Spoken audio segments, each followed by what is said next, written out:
কক্সবাজারের উখিয়ার কুতুপালং ক্যাম্প। এই ক্যাম্পকে বলা হচ্ছে বিশ্বের সর্ববৃহৎ আশ্রয় শিবির, যেখানে গেল ৭ বছর ধরে বসবাস করছে ৯ লাখের বেশি রোহিঙ্গা। প্রথমবারের মতো এই ক্যাম্প পরিদর্শনে আসে পররাষ্ট্র মন্ত্রণালয়ের সংসদীয় কমিটি।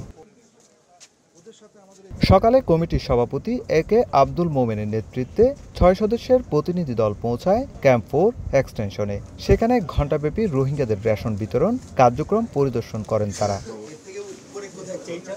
এরপর কমিটির যাত্রা ক্যাম্প 5-এ। সেখানে উপস্থিত ৫০ জনের বেশি রোহিঙ্গা প্রতিনিধি। তাদের সঙ্গে দীর্ঘ বৈঠক করে সংসদীয় কমিটি। এ সময় রোহিঙ্গা প্রতিনিধিরা জানান, যে কোনো মূল্যে তারা স্বদেশে ফিরতে চান।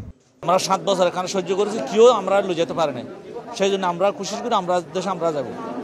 আর যদি কি করে বলে হলে পুরা করে বলে হলে আর এখনো ফিরে দেওয়ার আমরা ফিরে দেওয়ার বলে তৈরি আছি। বাংলাদেশের জনগণের, বাংলাদেশ সরকারের আমরা এই কাজটা আমরা দেশে যাচ্তে চাই। আমরা যতটুকু আপনাকে সুবিধা করতে পারেন করেন ইনশাল্লাহ।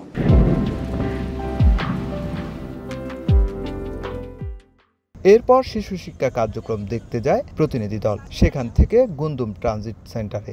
পরে কুতুপালং ক্যাম্পে বৈঠক করেন ক্যাম্প ইনচার্জদের সঙ্গে। সে সময় জাতীয় সংসদের হুইপ জানান, স্বদেশে ফিরতে রোহিঙ্গারা বাংলাদেশ ও আন্তর্জাতিক মহলে সহযোগিতা চেয়েছেন।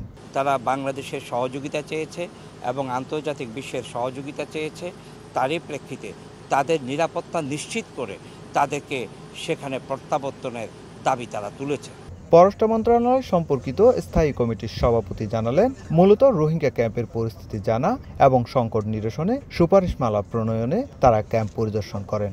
আমরা সরজমিনে দেখতে চাই আসলে কি হচ্ছে, কারণ এটা এভরিডে বিকামিং মোর কমপ্লেক্স, এবং এই কমপ্লেক্স সিচুয়েশন থেকে আমরা কি ধরনের উত্তরণ করতে পারি।